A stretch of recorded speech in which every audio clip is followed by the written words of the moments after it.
walls remember, the stones remember, and in the darkest corners of Shepton Mallet Prison, even silence screams.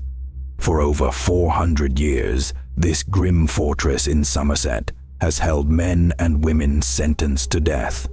Its corridors echo with whispers of executions, suffering, and unspeakable deeds. Some say the prisoners never truly left. Tonight, we step inside. But beware, once the shadows claim you, you may never leave. If you enjoy stories like this, support the channel. Subscribe now, so the next story doesn't pass you by. Shepton Mallet Prison, originally a 17th century house of correction, became one of England's most feared prisons.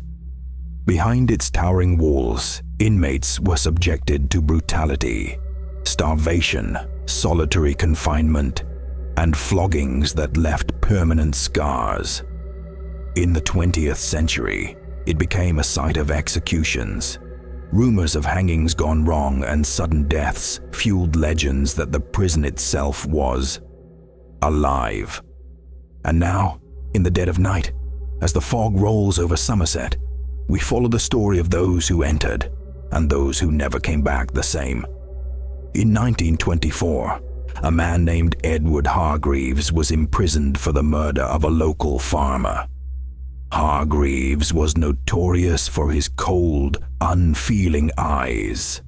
Eyes that seemed to pierce through stone and steel alike. He spent his days in solitary, confined to a cell at the very end of the West Wing. Guards reported that at night, they could hear him muttering to himself, long, drawn-out words in no recognizable language. But then, something changed. One evening, the night guard, Thomas Miller, noticed that the shadows in Hargreaves' cell seemed wrong.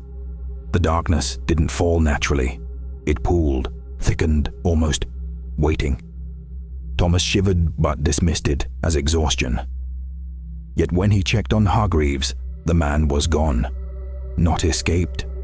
Vanished. The cell was locked from the inside. The only clue left behind was a series of scratches on the floor, forming a jagged circle around the center of the room. From that night onward, inmates began whispering of a presence that moved silently through the West Wing. Shadows that watched. Figures that weren't there, but somehow were. Decades passed, but the stories never died. Guards stationed in the prison at night often reported strange phenomena. Footsteps echoing in empty corridors. Cold drafts that followed no logical path. Faint cries, sometimes pleading, sometimes screaming, that stopped the moment anyone approached. One guard, Henry Lawson, wrote in his journal, "I saw him last night. A man in rags, face hidden, moving through the hall. I called out, but he did not respond. He didn't run. He didn't turn. He just watched. When I blinked, he was gone. The cell I checked was empty, but the smell of death lingered." These faceless figures, as inmates began calling them, became part of Shepton Mallet's dark legend. Some said they were the souls of executed prisoners, bound to roam the halls for eternity. Others whispered that the prison itself had become a predator, feeding on fear. The prison's gallows were infamous. More than 150 people were executed here in the 19th and 20th centuries.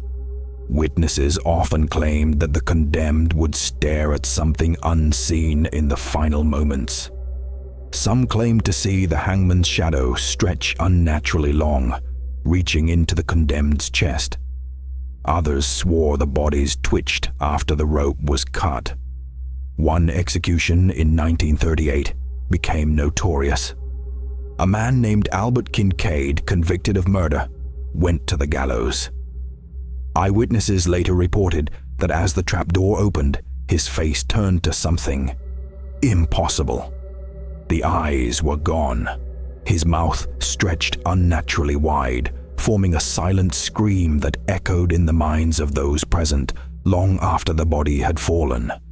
Guards claimed that night no one slept. The echoes of Kincaid's scream seeped into every cell, as though the prison itself had absorbed the terror and released it in waves of pure dread. Among the prison's many cells, one earned the name the Cell of Whispers. It was a small, damp cell in the northeast wing. Prisoners placed there often went mad, reporting voices that whispered their darkest secrets.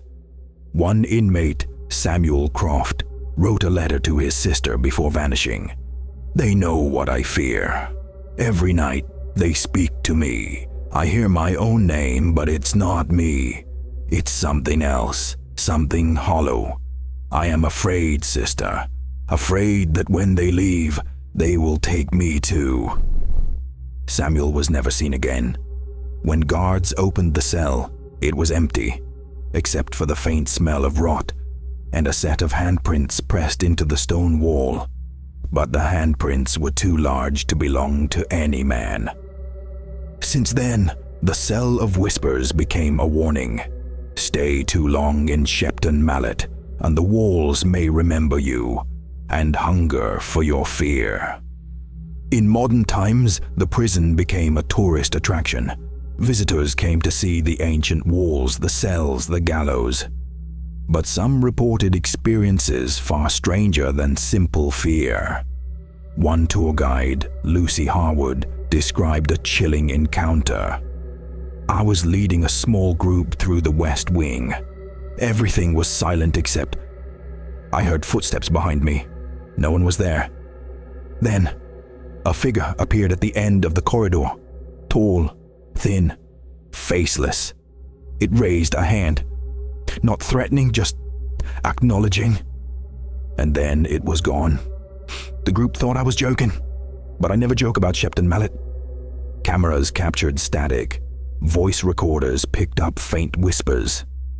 Some visitors felt cold hands brush against them, only to turn and find no one there. Shepton Mallet had become more than a prison. It had become a sentinel of the dead, guarding secrets no living person should know. Psychologists and skeptics might argue that the fear is psychological, that darkness and old stone create illusions, but some events defy explanation. A paranormal researcher, Dr. Alan Pierce, spent 3 nights inside Shepton Mallet. On his first night, he recorded a low growl in the West Wing. On the second, a door slammed without wind or touch. By the third night, he refused to enter the Northeast Wing, citing whispers in a voice not human. His notes describe, "The prison responds to presence. It's as though it can see, can hear, can sense the pulse of fear. Shadows move with intention. Coldness follows you. And sometimes, I swear the walls themselves breathe." Dr. Pierce left Shepton Mallet, but later he admitted in a recorded interview that the prison had marked him. "I hear it still," he whispered. "At night. Faceless figures call my name." In 1970, a young inmate named Michael Jennings attempted the impossible. He dug a tunnel beneath the prison walls. Over weeks, he tunneled, dreaming of freedom. But on the night he planned to escape, something stopped him. As he crawled through the tunnel, he heard whispers, soft at first, then louder. "You don't belong outside," they said. "Never." The tunnel collapsed, trapping him. Guards found him, alive but changed.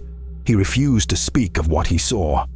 Later, he vanished from the infirmary bed. No window, no door, nothing. Only the smell of damp earth and something acrid lingered.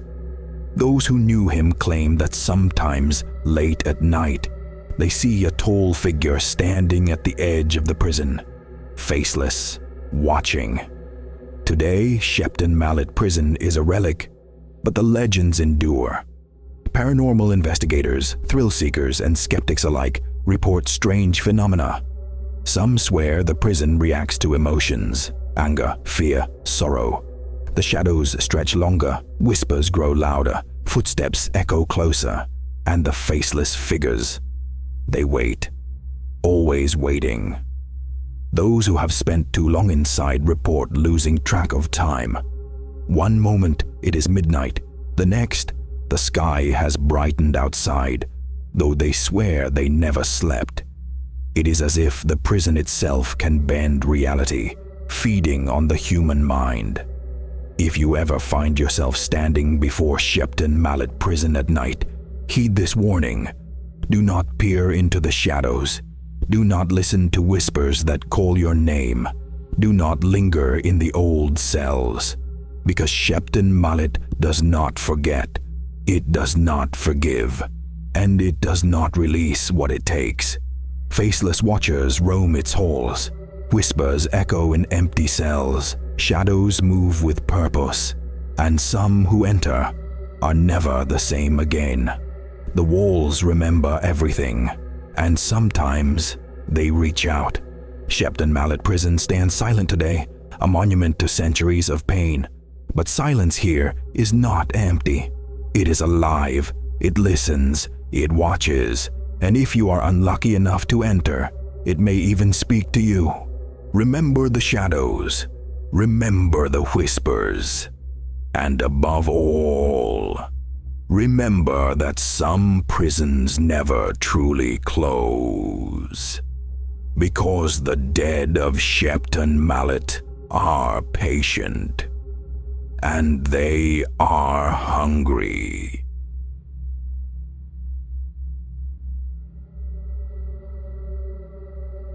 In the stillness of Norfolk, where fog drapes the landscape like a shroud, stands Blickling Hall. Its walls are silent witnesses to centuries of history, and something far darker. For those who enter after dusk, the air changes. A whisper moves through the corridors, soft yet insistent. They say the hall remembers, and it does not forgive. Tonight, we follow a tale of terror that the halls themselves have been hiding. It was a late autumn evening when Eleanor Whitmore, a young historian obsessed with England's haunted estates, arrived at Blickling Hall. She had spent months tracing stories of the Blickling curse, tales whispered by locals, sudden deaths, strange lights, and figures glimpsed but never fully seen. Eleanor had always believed she could rationalize fear. Ghost stories were merely remnants of superstition, until she stepped through the grand oak doors and felt the cold air wrap around her like a living thing. The hall was vast. Portraits of stern-faced ancestors watched from the walls, their eyes seeming to follow her every move. The once grand tapestries now hung tattered, their colors muted by centuries of neglect. Somewhere deep inside, Eleanor felt a presence, patient, silent, waiting. Her research led her to the library, a room untouched by time. Dust floated in shafts of moonlight that spilled through the tall windows. She began cataloging old diaries and estate records, each page telling of the hall's storied past. It was there she found the first mention of the faceless guest, a mysterious figure tied to the death of the hall's last viscountess. No eyes, no mouth, yet it speaks. It comes with the mist and leaves with the screams. Eleanor's hands trembled. She looked up. For a fleeting moment, she thought she saw a shadow move along the far wall, too tall to be human. But when she blinked, the room was empty. She shook her head, telling herself it was fatigue. But a faint whisper lingered, as if the walls themselves exhaled. "Do you see me?" Eleanor spent the night in the east wing. The floors creaked, though no one walked. Her candle flickered as cold drafts swept through the hallway. At midnight, A sound like soft footsteps approached. She froze. There, at the end of the corridor, a shadow coalesced. It had a human shape, but no discernible face. Just a void where features should be. It didn't move like a person. It moved like darkness itself, sliding across the walls. Eleanor wanted to scream, but the sound caught in her throat. She whispered, "Who are you?" The shadow paused, tilting its head as if studying her. Then it spoke in a voice that was both everywhere and nowhere. "I am the watcher of what was lost, and you are next." The temperature dropped. Her breath formed frost. The candle went out. Darkness consumed the corridor. In the morning, Eleanor found herself back in the library, the diaries open before her. Something had changed. A new entry had appeared overnight, written in a script she didn't recognize. "The faceless comes for those who dig too deep. They cannot leave until the truth is buried again." She read of Anne Boleyn's connection. A rumor suggesting that Blickling Hall had once sheltered a relic taken from the Tower of London, a mirror that trapped the souls of those who gazed too long. The faceless figure was said to guard it, punishing any who sought the hall's darkest secrets.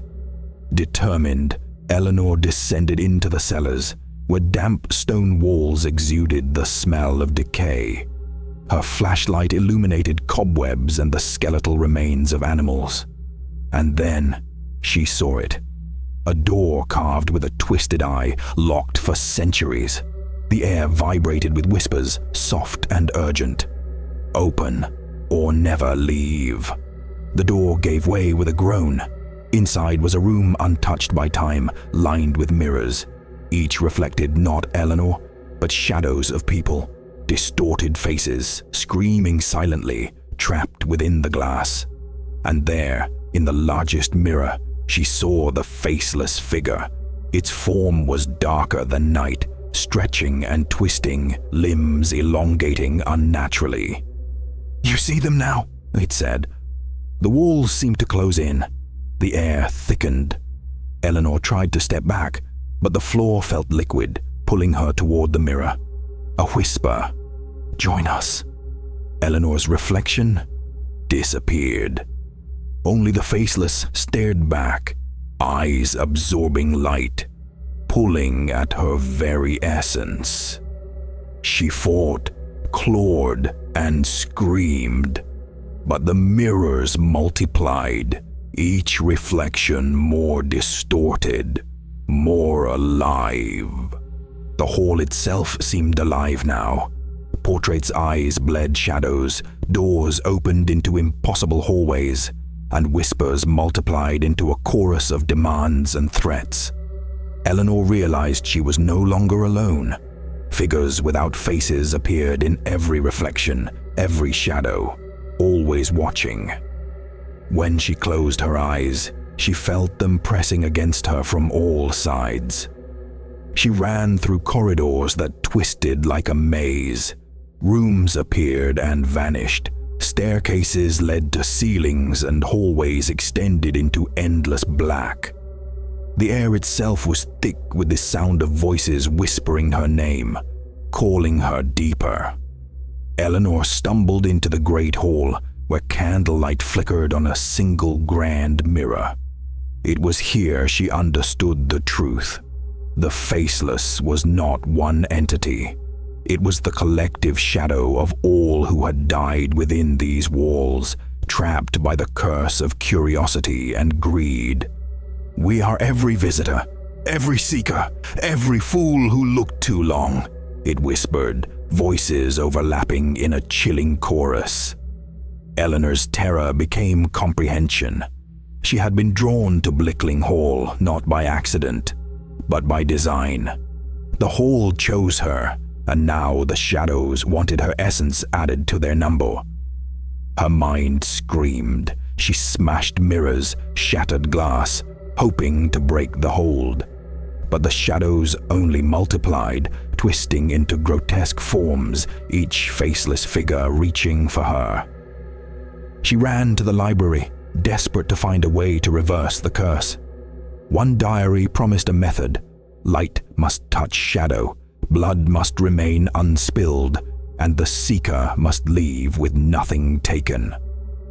Eleanor, frantic, left everything behind, running out of the hall into the foggy Norfolk night. Behind her, the hall exhaled, calm once more. Local villagers reported seeing her wandering the moors for days, eyes hollow, muttering warnings no one understood. She never spoke of what happened inside Blickling Hall, and the hall itself returned to silence, until the next curious soul arrived. The portraits still watch, the shadows still whisper, and the faceless waits. Patient, eternal. For those who dare enter, remember, some secrets do not wish to be found, and some halls never release their guests. So next time you wander Norfolk at night and see the silhouette of a grand estate through the mist, beware. Blickling Hall is listening, and it remembers every step you take.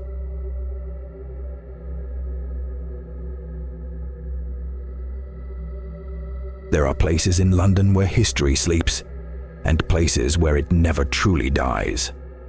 Hampton Court Palace is one such place. Majestic, grand, steeped in centuries of royal intrigue, betrayal, and something far darker. They say the walls remember, and if you listen closely, you'll hear them whisper your name. It was a fog-laden evening when our subject, a historian named Edward Hale, approached Hampton Court. The palace loomed against the dimming sky, its towers casting long shadows over the River Thames. Edward had come to document the palace's secret passages and untold stories. But something was off. The gates, though open, seemed unwilling to welcome him. A chill wind swept through the courtyard, carrying faint echoes, footsteps, whispers, the clink of distant chains. Edward paused, gripping his notebook tighter. Inside, the palace was silent, almost too silent. The portraits of kings and queens stared down with unsettling intensity. Edward explored the East Wing, the legendary haunt of Henry VIII's wives. He had read about Catherine Howard, her laughter silenced in these halls. Now he swore he could hear it, light, fleeting giggles in the corridor behind him. Turning, he saw nothing. Only shadows stretching unnaturally across the ornate walls. Yet, the feeling of being watched pressed against him, a weight in the air. He shook his head. Just the wind, he told himself. In the kitchens, Edward discovered an old hidden door, partially concealed by a tapestry. A sense of dread prickled at his skin as he pushed it open. The door groaned, revealing a narrow staircase descending into darkness. Every historian's curiosity is a curse. Edward could not resist. The stairs led him into a damp stone corridor, walls etched with centuries-old scratches, some deep, some barely visible. The air smelled of mold and something metallic. Then, the whispers started, not voices of the living. No, these were older, angrier. They spoke in hushed, fragmented sentences. "Leave! You don't belong! He is here!" Edward's heart raced, but he pressed on, notebook in hand, flashlight trembling. At the end of the corridor, Edward stumbled into a chamber. Candles, long burnt out, lined the walls, and a grand mirror stood at the center. Its surface was cracked, and yet it reflected more than just Edward. For a moment, he thought he saw another figure, a woman in Tudor dress, her face pale, blank, as if the mirror had stolen her identity. She moved closer, though Edward remained frozen. Her lips parted, and the whisper came again. "You shouldn't be here." He turned to flee, The corridor behind him seemed different, longer, darker, twisting impossibly. The palace had shifted like a living maze. The whispers multiplied, echoing off the walls. Edward could hear footsteps not his own, pacing him, circling him. Every turn revealed another face, blank, pale, faceless shadows of those who had died within Hampton Court. They moved in silence, yet the sound of their presence was deafening. Edward ran through hallways lined with portraits whose eyes seemed to follow him, the temperature dropping with every step. His flashlight flickered. A voice, closer now, hissed, "Forever! Trapped!" He stumbled into the palace chapel, long abandoned. The pews were decayed, and the altar blackened with soot. On the floor, centuries-old bloodstains created a path toward the altar. Edward's curiosity turned to terror when he noticed names etched into the walls: queens, nobles, servants, and one name, his own. The whispers became coherent, chanting in a low, unholy rhythm, "Join us! Forever!" A shadow rose from the altar, tall, faceless, limbs impossibly elongated. Edward could feel its cold touch before it even reached him. He stumbled into the palace chapel, long abandoned. The pews were decayed, and the altar blackened with soot. On the floor, centuries-old bloodstains created a path toward the altar. Edward's curiosity turned to terror when he noticed names etched into the walls: queens, nobles, servants, and one name, his own. The whispers became coherent, chanting in a low, unholy rhythm. "Join us, forever!" A shadow rose from the altar, tall, faceless, limbs impossibly elongated. Edward could feel its cold touch before it even reached him. Edward remembered the legends of Hampton Court's secret prison cells, where prisoners vanished without trace. Tales of mysterious deaths, sudden madness, and royal wrath that left spirits bound to the palace walls. It wasn't history anymore. It was present. The shadow hovered over him, a presence so oppressive he felt his lungs seize.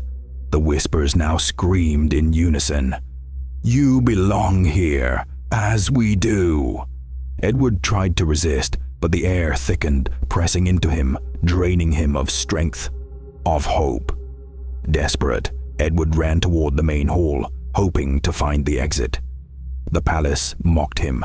Corridors twisted impossibly, doors led to walls, staircases looped back into basements. Outside, the fog thickened. From the courtyard, he could glimpse the towers above, but every step brought him back inside. The shadows multiplied, filling hallways, corridors, even the great hall. They whispered his deepest fears, his regrets, his failures. Hampton Court was alive, feeding on them. Finally, Edward found himself in the grand throne room. The ornate ceiling, the regal tapestries, the chandeliers, all seemed normal, until the shadows coalesced on the throne itself. A figure sat there, tall, regal, faceless. Its presence demanded reverence. Edward realized the palace had a ruler beyond any king, beyond any queen. "All who enter, stay," it whispered, and the walls seemed to pulse with agreement. Edward stumbled backward, heart hammering, realizing he had documented too much. That knowledge here was a curse. The faceless figure rose, its steps silent yet heavy, echoing in Edward's skull. Edward tried to speak, to plead, but the shadows reached him. They wrapped around his legs, pulled him down. His flashlight fell, the beam catching glimpses of hundreds of blank faces, all reaching, all hungry. He struggled, but strength left him. The palace seemed to breathe, walls contracting, floors tilting. Edward's voice became a whisper. I didn't belong. And then, silence. Morning visitors would find the palace serene. Tourists would stroll through the halls marveling at history, unaware of the horrors beneath. Edward Hale was gone. His notebook remained at the hidden door, pages filled with warnings no one would read, smudged fingerprints marking desperate scribbles. Hampton Court is alive. It remembers. It waits. And somewhere deep within the palace, a whisper drifted, soft but certain. Another one! The palace never sleeps. Tour guides report cold drafts, unexplained shadows, whispers in the night. Some say they've glimpsed figures in Tudor dress, faceless, wandering hallways. Hampton Court Palace is not just a building. It is a predator, feeding on the curiosity of those who dare enter. The centuries of royal secrets are nothing compared to the hunger of what lives in the shadows. And tonight, it waits for the next visitor. So if you ever find yourself at Hampton Court, wandering the grand halls, remember, the palace watches. It knows you are there. It remembers your name. And if you hear the whisper behind you, don't turn around. Because some histories never forgive.